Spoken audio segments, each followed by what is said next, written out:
Halo Takers, kembali lagi sama kita di channel Lutati Otak.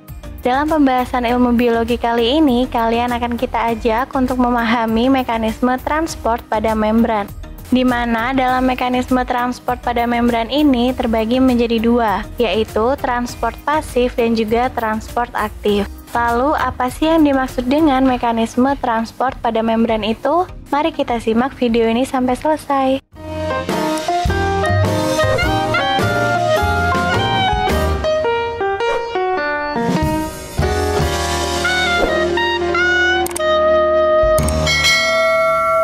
Secara umum, mekanisme transport pada membran adalah proses keluar masuknya molekul melewati membran sel. Berbagai macam molekul seperti glukosa, oksigen, dan juga karbon dioksida senantiasa harus melewati membran sel untuk keluar masuk sel dalam proses metabolisme. Adapun transport pada membran ini memiliki banyak manfaat. Di antaranya menjaga kestabilan pH, menjaga konsentrasi zat dalam sel, kemudian memperoleh pasokan zat makanan dan bahan energi, lalu bisa membuang sisa metabolisme yang beracun, serta memasok ion-ion penting ke dalam sel. Di samping itu, dalam pergerakan zat melintasi membran ini dikelompokkan menjadi dua macam, yaitu transport pasif dan juga transport aktif.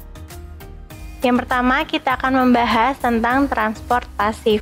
Transport pasif ini merupakan perpindahan zat yang tidak memerlukan energi. Perpindahan zat ini terjadi karena perbedaan konsentrasi antara zat ataupun larutan. Transport pasif sendiri melalui peristiwa seperti difusi, osmosis, dan juga difusi terbantu.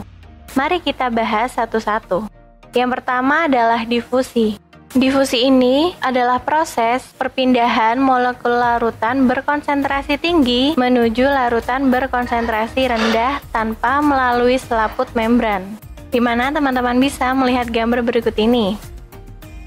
Pada permulaan percobaan semula molekul glukosa ada di bagian A. Setelah beberapa saat, proses difusi menyebabkan konsentrasi glukosa yang ada di bagian A turun dan naik pada bagian B dengan kecepatan yang sama. Kemudian setelah 3 jam, konsentrasi pada kedua ruang tersebut menjadi sama dan keseimbangan akan tercapai. Proses difusi sering terjadi pada tubuh kita. Tanpa kita sadari, tubuh kita selalu melakukan proses ini, yaitu pada saat kita menghirup udara. Ketika menghirup udara, di dalam tubuh akan terjadi pertukaran gas antar sel melalui proses difusi. Contoh lain proses difusi adalah saat kita membuat minuman sirup, di mana sirup yang kita larutkan dengan air akan bergerak dari larutan yang konsentrasinya tinggi ke larutan yang konsentrasinya rendah. Dan pada masing-masing zat, kecepatan difusi ini berbeda-beda. Untuk contoh kasus lainnya yang dijelaskan yaitu antara sirup dan gas, maka kecepatan difusi sirup lebih besar daripada gas. Yang kedua ada osmosis. Untuk memahami tentang osmosis, perhatikan gambar berikut ini. Di mana gambar ini menunjukkan proses osmosis, yaitu air akan berpindah dari A menuju B melalui membran semi-permeable. Jadi dari ilustrasi itu dapat kita simpulkan bahwa osmosis adalah proses perpindahan air dari zat yang berkonsentrasi rendah atau hipotonis ke larutan yang berkonsentrasi tinggi atau hipertonis melalui membran semi-permeable. Peristiwa osmosis ini dapat kita temukan dalam kehidupan sehari-hari antara lain pada penyerapan air melalui bulu-bulu akar dan mengerutnya sel darah merah yang dimasukkan ke dalam larutan hipertonis. Kemudian yang ketiga adalah difusi terbantu. Proses difusi terbantu difasilitasi oleh suatu protein, di mana difusi terbantu ini sangat tergantung pada suatu mekanisme transport dari membran sel. Difusi terbantu dapat ditemui pada kehidupan sehari-hari, misalnya pada bakteri Escherichia coli yang diletakkan pada media laktosa. Membran sel bakteri tersebut bersifat impermeable sehingga tidak dapat dilalui oleh laktosa. Setelah beberapa menit, kemudian bakteri akan membentuk enzim dari dalam sel yang disebut permease, yang merupakan suatu protein sel. Enzim permease inilah yang akan membuatkan jalan bagi laktosa, sehingga laktosa ini dapat masuk melalui membran sel. Kemudian kita akan membahas tentang transport aktif. Transport aktif ini merupakan gerakan ion dan molekul melawan suatu gradien konsentrasi dengan menggunakan energi untuk masuk atau keluar sel melalui membran sel. Selain memerlukan energi berupa ATP, transport aktif juga memerlukan enzim untuk memindahkan molekul dan ion dari tempat konsentrasi rendah ke tempat konsentrasi yang tinggi. Transport aktif ini meliputi pompa natrium kalium, endositosis, eksositosis, dan juga pompa proton atau kontraspor. Mari kita bahas satu persatu. Pompa natrium kalium.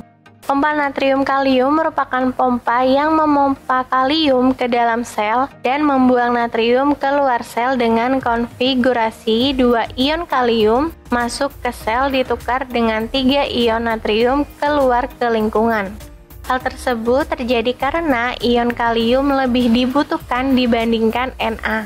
Dalam jangka panjang, sel harus mengeluarkan energi untuk mempertahankan jumlah kalium di dalam sel harus lebih banyak dibanding di luar sel atau mempertahankan dari difusi spontan. Lalu yang kedua ada endositosis. Endositosis ini adalah suatu proses pemasukan partikel atau cairan ke dalam sel melalui membran. Endositosis ini terbagi menjadi 3 jenis, yaitu ada fagositosis yang merupakan proses endositosis di mana zat yang masuk ke dalam sel berupa sel padatan. Saat zat tersebut menempel di membran, maka zat tersebut akan diselubungi oleh sebuah vesikel yang mengarah ke vakuola makanan. Contohnya saja saat amuba protus memakan bakteri. Yang kedua ada pinositosis. Pinositosis ini merupakan proses endositosis yang mana zat yang masuk berupa cairan pekat dan biasanya terjadi di sel-sel kelenjar dan ekskresi yang mana prosesnya sama dengan fagositosis. Lalu yang terakhir ada endositosis terbantu. Endositosis terbantu ini merupakan proses endositosis yang dibantu oleh enzim tertentu saat mencapai membran, maka zat itu akan melepaskan enzim yang biasanya berupa ligan yang akan berikatan dengan reseptor di membran tersebut. Lalu seketika akan muncul cekungan-cekungan itu sendiri yang terlapisi dengan reseptor membran. Kemudian transport aktif yang ketiga ada eksositosis. Eksositosis ini merupakan proses pembuangan zat ke luar sel. Untuk melakukan hal tersebut, sel harus membungkus zat yang ingin dibuang dengan vesikel, di mana vesikel itu dibuat di badan Golgi.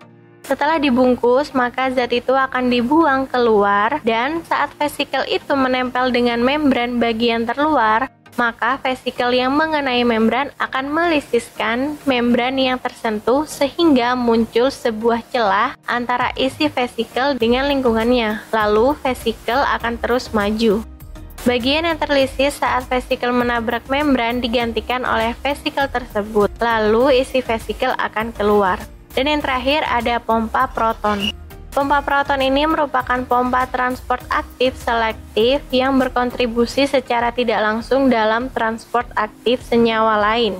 Sebagai contohnya adalah pemompaan ion hidrogen keluar sel yang membutuhkan energi dari ATP, di mana setelah terlepas dari dalam sel ion tersebut akan berikatan dengan sukrosa dan masuk ke dalam sel lagi melewati kontraspor, sehingga pompa ini disebut juga dengan pompa kontraspor. Oke otakers, itulah penjelasan mekanisme transport membran sel. Semoga video ini bisa membantu teman-teman ya. Jangan lupa teman-teman untuk tetap mainkan kuis dan baca artikelnya di website kita otak-atik.com. Dan kalau kalian suka dengan video ini, jangan lupa klik tombol like-nya ya. Buat yang belum subscribe, yuk subscribe channel kita dan nyalakan lonceng notifikasinya. Salam dari Sabang sampai Merauke.